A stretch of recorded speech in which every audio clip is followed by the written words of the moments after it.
Welcome to the How to Be Awesome at Your Job podcast, the show where brilliant professionals share how to sharpen the universal skills required to flourish at work. Enjoy more career fun, wins, meaning, and money with your host, Pete Makaitis. Hello, and thanks for joining us here for episode 717 with Devora Zack. Devora is back talking about how logical thinker types and sensitive feeler types can work well together. So you'll learn 1, how to tell if you're more of a cactus or a snowflake. 2, the leadership style that harms motivation. And 3, the platinum rule for giving feedback. So if you want to check out the show notes or the transcript or the links to items that we mentioned here, it's over at awesomeatyourjob.com/EP717. That's awesomeatyourjob.com/EP717. And if you're hanging out at awesomeatyourjob.com, I recommend you check out some cool stuff, such as the full text transcript of every episode. Now, you can use the magnifying glass in the upper right to search that full text, or if you actually want to read some of the goods, maybe you wanted to take some notes above and beyond what's in the Gold Nugget email summaries, you can find the individual text for an individual episode once you navigate to the page of the post by either going to podcasts, recent episodes, or just that short code I gave you, like awesomeatyourjob.com/EP717. And then you'll scroll a little bit. We got a play bar, the title, the play bar, a graphic, hey, you'll learn these things, and here's about the guests, and here's some resources mentioned and the links. And then toward the bottom, it has a little gray rectangle that says guest name, interview transcript. And if you click that, it expands the whole thing. Now, it's deliberately minimized a bit so that the transcript doesn't dominate the page, but that's the story. I've had 3 or 4 requests or questions in recent months about, hey, you said you get those transcripts, but I can't find them. What's going on? That's what's going on. They are in a subtle gray rectangle on the post page toward the bottom and deliberately minimized so that, we just don't have tons of text dominating all of that, when maybe all you really wanted was to click the sponsorship link or check out the cool book that they mentioned. It won't be dominating there. So if you're wondering about the transcripts, that's the story. And here is Devora's story. Devora Zack is the CEO of Only Connect Consulting, a Washington Post bestselling author, and a global keynote speaker with books in 20 languages.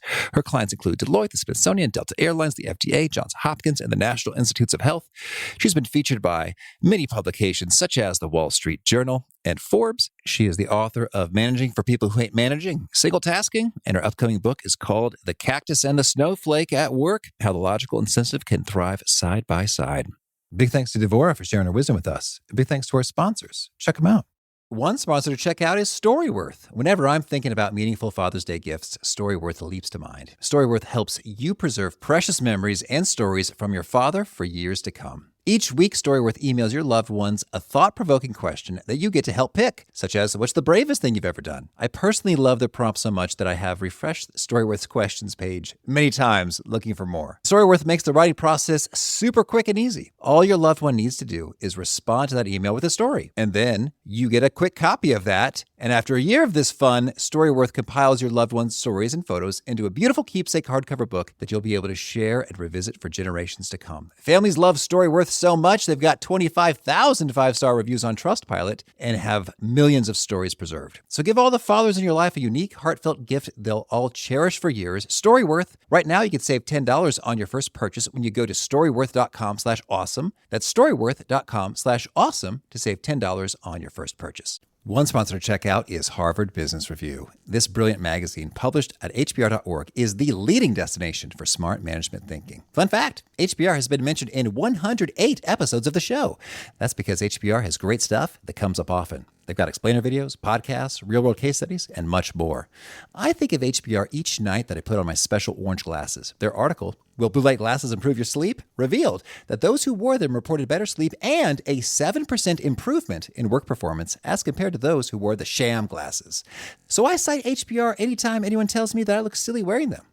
Now, much of HBR's content is available for free when you sign up at their site. Subscriptions that get you unlimited content cost $10 a month. If you visit hbr.org/subscriptions and enter the promo code AWESOME, you can save 10% off of that subscription. Again, to save 10% off of your HBR subscription, go to www.hbr.org/subscriptions and enter the promo code AWESOME.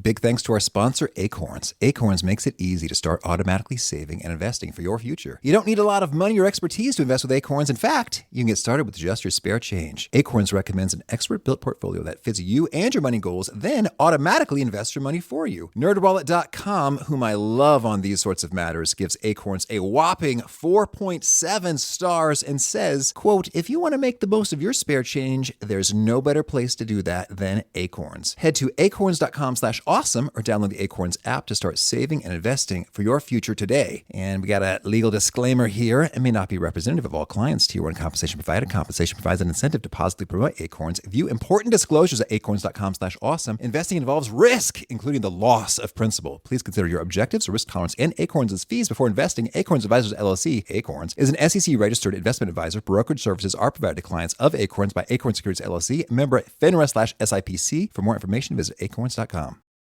And now, here's Devora.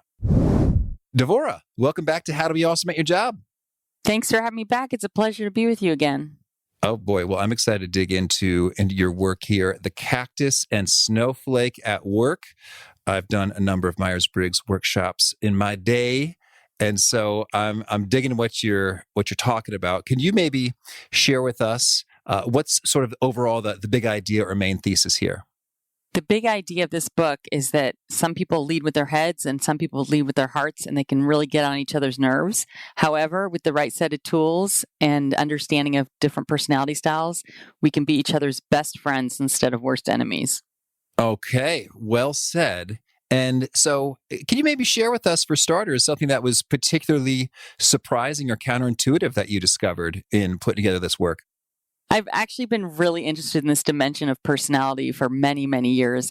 And as you know, I've written a couple books that feature introversion and extroversion, and those are better known in the general culture than thinkers and feelers. So I really was excited to come out with a book with a different focus about thinkers and feelers. However, since those terms aren't as well known, we decided to give them more playful terminology and call them cactus and snowflakes. Mm-hmm. And so the cactus being the thinker, because they might be prickly or blunt, and the snowflake, the feeler, because they may have hurt feelings. Is that the premise here? I've identified three main distinctions between these two. Let's hear them. The cactus, who leads with his head or her head, tends to be more logical, analytical, and direct.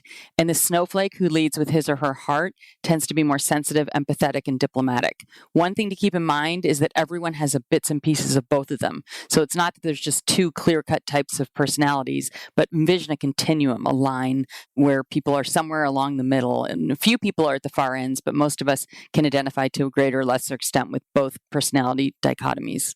Mm-hmm. Certainly, that totally resonates. And I guess I'm curious, if folks are in one camp and then the other, what might be some mistakes that they make they don't even know they're making, like a straight up blind spot? It's like, oh, I had no idea that I have offended you in this way or overlooked this key thing. What are some real watch outs that each type should look out for? Well, one watch out is to think that people are all basically the same. In fact, people are dramatically different from each other in terms of how we live in the world and how we experience the same situations and how we communicate.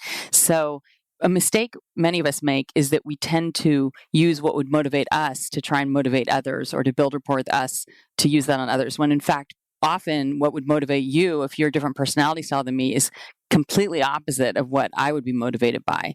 So I introduced the big two in this book, along with a bunch of other ideas and tips and techniques. The big two is to observe and ask to figure out what someone else's preferences are, and then to calibrate your communication to meet others where they're at. Mm-hmm. And so when we're observing, what are some of the key things we should be on the lookout for, some telltale signs that are helpful? One is the types of words people emphasize, the language people use, and I have a whole translation section in the book.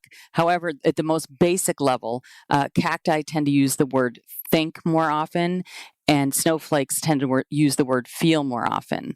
And if in our English language, they're mostly interchangeable. You can say, well, what'd you think about that podcast? Oh, I felt like it was really interesting and enlightening. So just listening at the very beginning of learning how to flex your style. That's what I call meeting people when where they're at, is to just notice and observe who uses think and who uses feel more often, and then to match that language whenever possible. If you're, let's say, presenting to a large group, you can assume there's cacti and snowflakes within the room, and you want to practice integrating both types of language into your presentation so that you can connect with as many people as possible. That's a really interesting point there in terms of just the language itself. In terms of I think this, I feel that. Because a lot of times when people say I feel this, it's not actually an emotion that they're identifying. It's like, I feel like we've been spending a lot of money lately. It's like, that's not an emotion. That is a thought. And yet, if a cactus who prefers thinking would be more likely to say, I think we've been spending a lot of money lately, versus the snowflake who prefers feeling would be more likely to say, I feel like we're spending a lot of money lately. And that's really intriguing that we're expressing the exact same thing, and yet there's a clue as to how we may be oriented in and working with the world around us. That's right. And that's the tip of the iceberg. Oh, boy. We can also look at how people decorate their homes or offices, and you can do that even if you're Zooming or working remotely. You can also calibrate how you envision or experience a situation against how others do.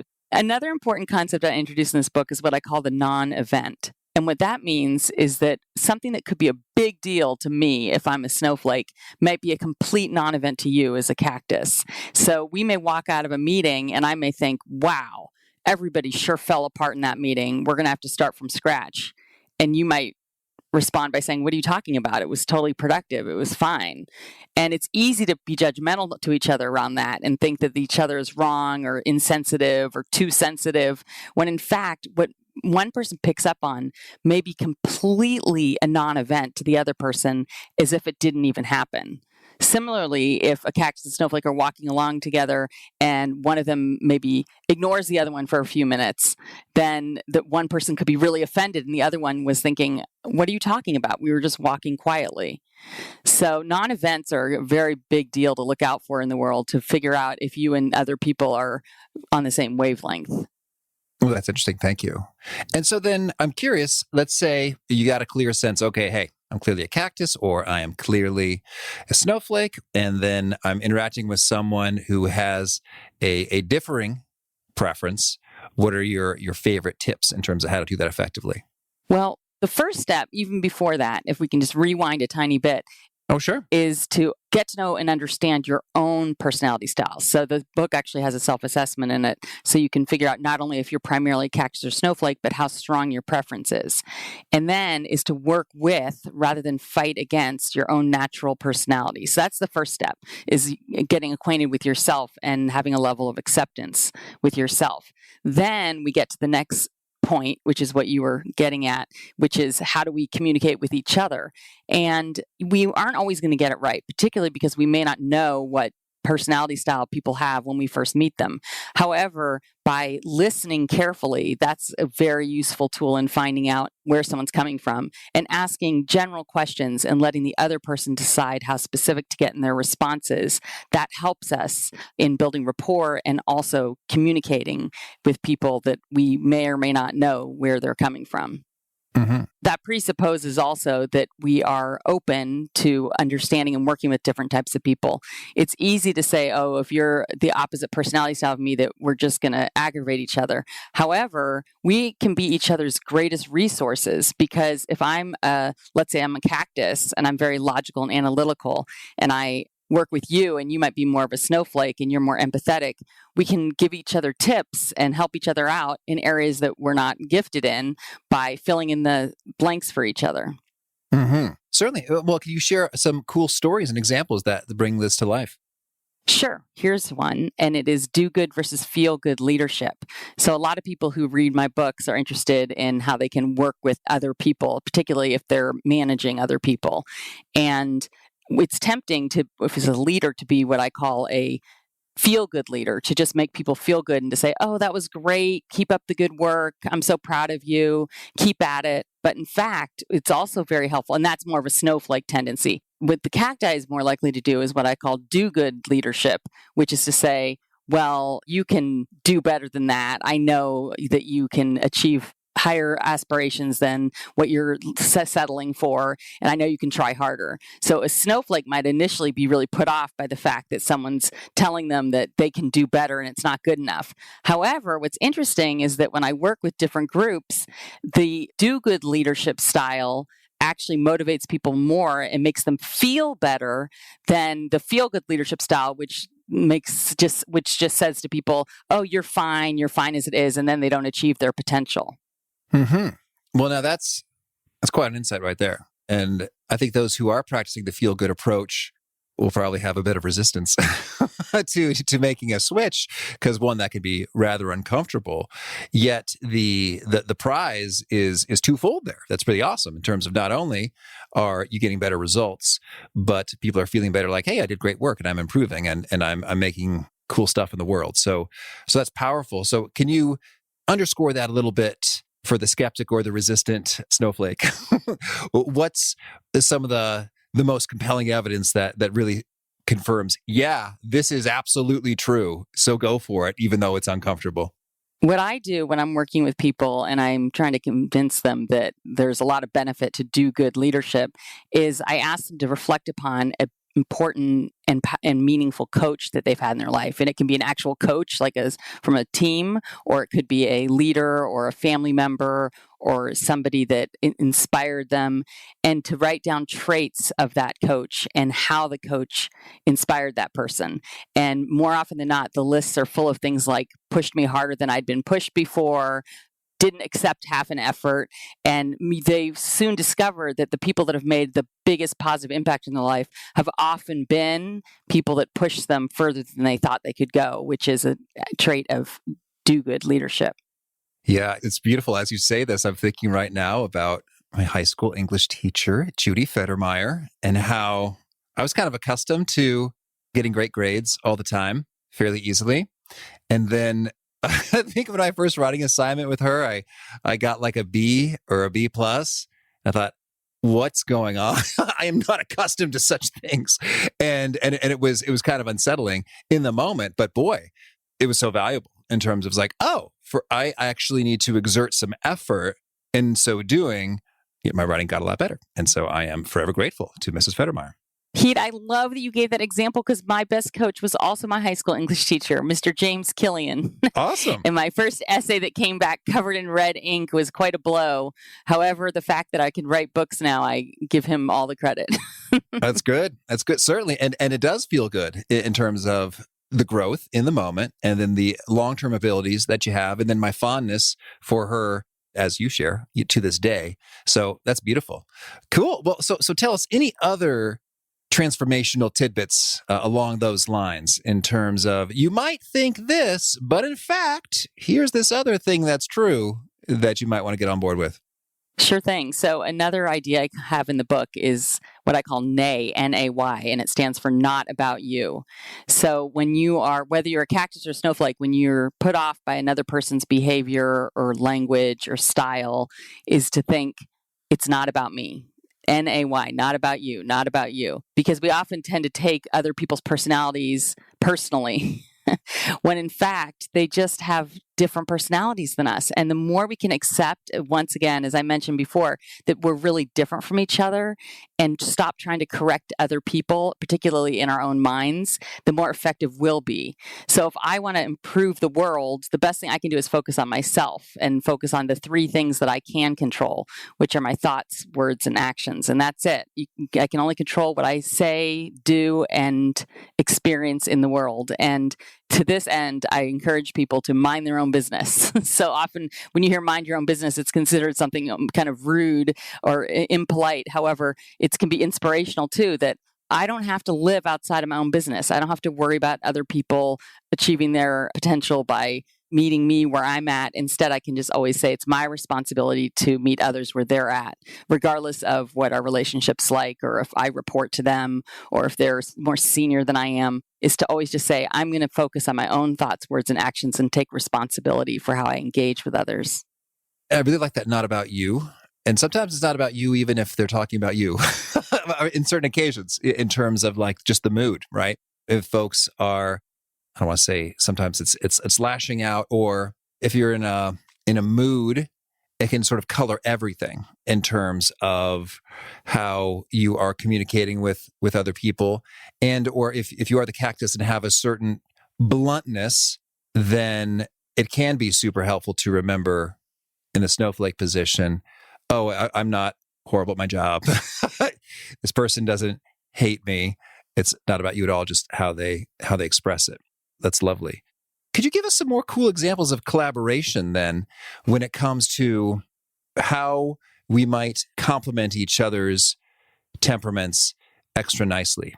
Sure. So let's say, for example, I'm a cactus and I believe that this touchy-feely stuff can make a difference in building rapport, but I'm not really gifted at it. And so I think, well, my team is better off without us attempting to have this motivation of rapport.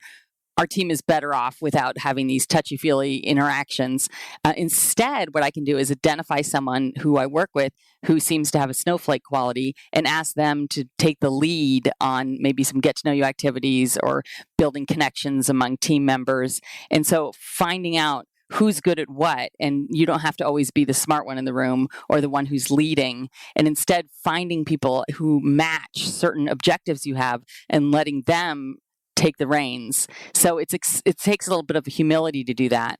And in the end, you'll be having a more productive team because you'll have all different perspectives introduced from the cactus and the snowflake perspective.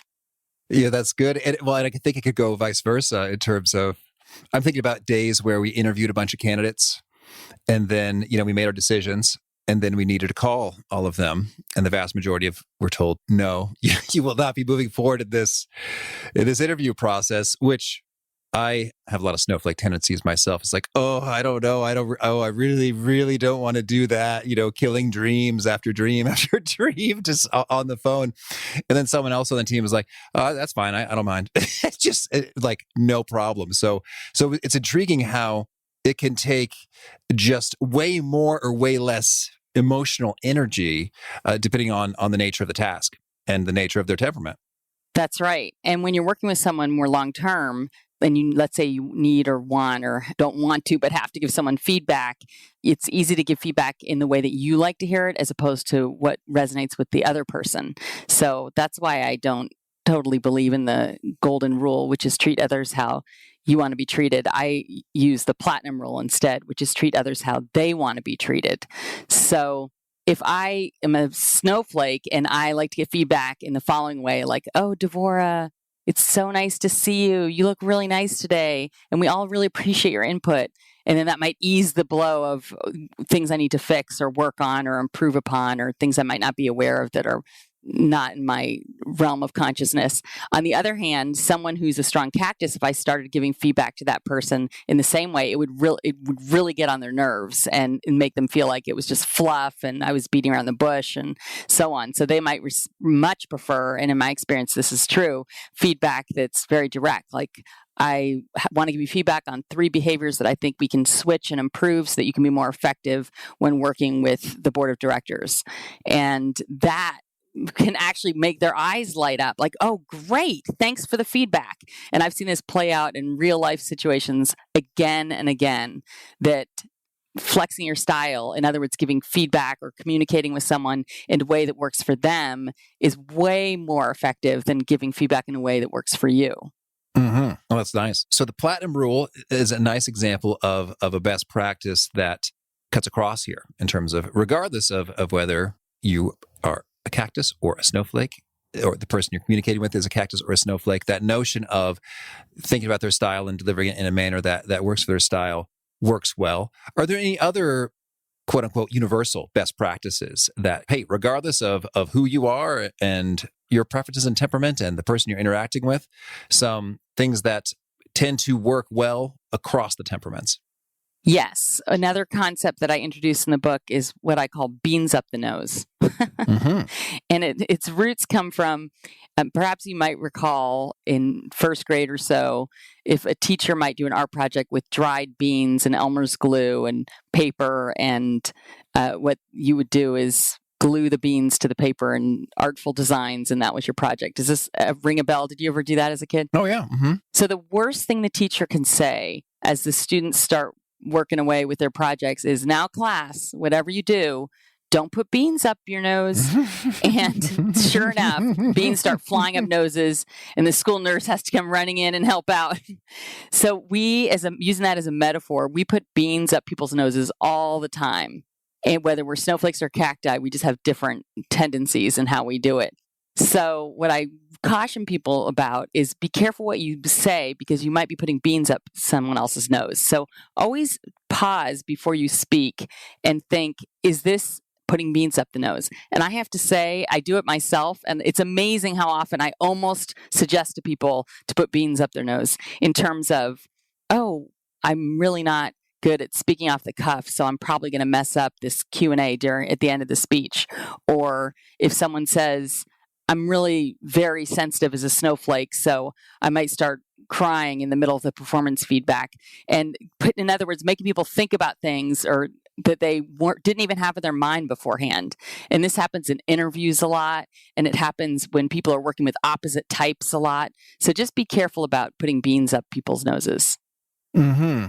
Yeah, that connects in terms of some folks talking about certain rules or guidelines or principles, and it's like, that wouldn't have even occurred to me to do this thing that I'm not supposed to do.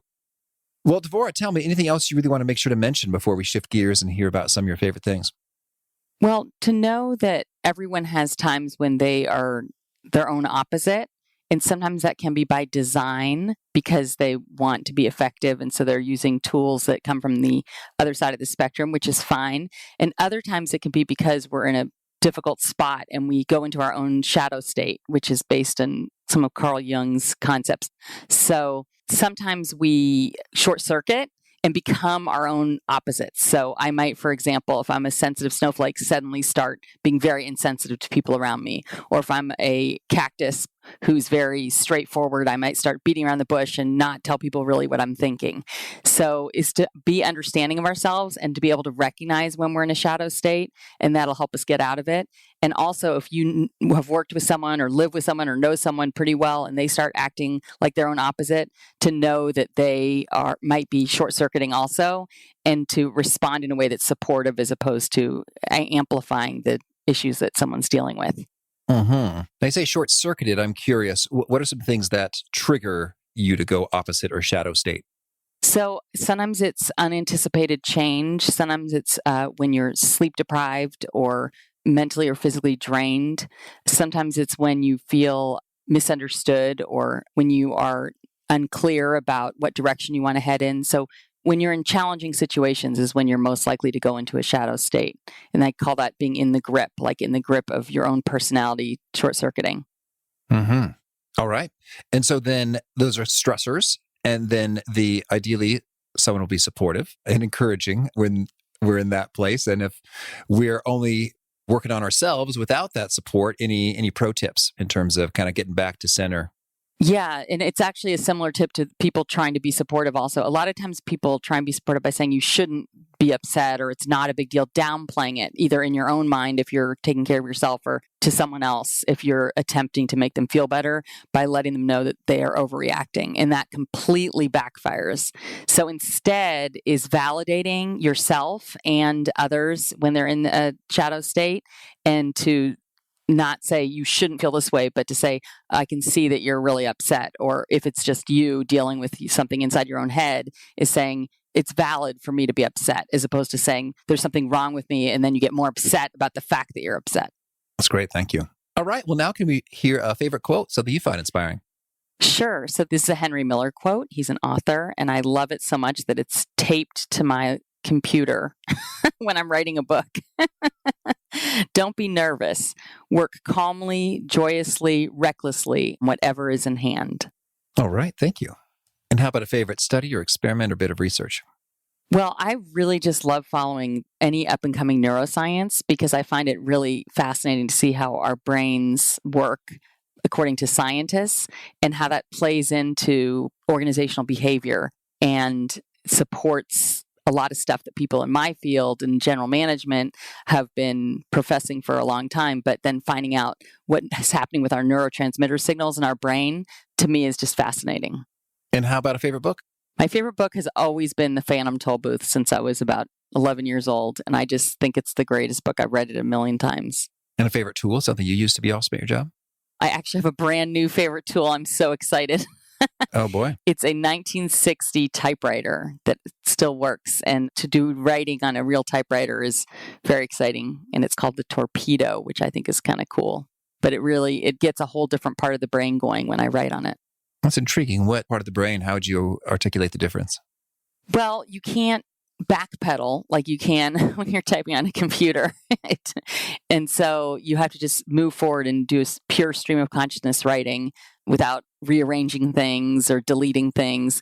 And what you come up with then is very visceral and often more raw than what happens when you're writing on a computer. And a lot of great insights come of it. Cool. And a favorite habit?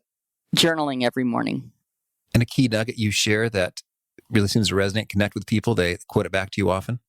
Be true to yourself. Work with rather than fighting against your true personality. Okay. And if folks want to learn more or get in touch, where would you point them? My company website, myonlyconnect.com. And currently there's also a link to it for cactussnowflake.com. All right. And do you have a final challenge or call to action for folks looking to be awesome at their jobs? Everyone's exactly how they're supposed to be. Nobody needs to be fixed. All right. Devora, this has been a treat. Thank you. And I wish you many happy collaborations. Thank you. This being one of them. I really love that simple thing to listen for that Devora mentioned in terms of, do people tend to say, I think this or I feel this? And that is one clue as to how they are operating. And what I've noticed in myself, and this is kind of fun, is that I am a feeler, but just barely. If you take the Myers-Briggs step 2 with the subfacets, as I have several times, I love myself some logic and evidence and data, but I really operate with values-based reasoning in terms of what is fundamentally worthwhile and what is fundamentally not worthwhile. And once we're there, I'm going to have some fun running some numbers and playing the Cactus or thinker game. But what I find, even in my own language, ever since Devora brought this to my attention, is that sometimes I'll say, I think this, and other times I'll say, I feel this, in a context in which you could use either one. And sure enough, that is sharing that I'm a little bit more in the thinker mode or the feeler mode at the time that I say those things. So I thought that was pretty cool. So have a listen for that and adapt your communications accordingly. Again, if you want to check out the show notes, the transcripts, or the links to items that we've referenced, drop on by awesomeatyourjob.com/EP717. Hope to catch you next time, and peace. Thanks for listening. To get the most out of the show, we recommend 2 key things. First, check out the extra resources at awesomeatyourjob.com. You can find this episode's transcript and links, as well as the perfect episode for your situation. You can search the full-text transcripts of hundreds of episodes or explore episodes tagged by topic and competency covered. Second, subscribe to the podcast and get future episodes automatically. You can subscribe by telling Siri and several other smartphones and speakers, subscribe to the How to Be Awesome at Your Job podcast, or by tapping subscribe in your podcast player of choice. If you'd like some extra help figuring out podcasts and how subscriptions work, visit awesomeatyourjob.com/subscribe for guidance. Hope to catch you on the next episode of How to Be Awesome at Your Job.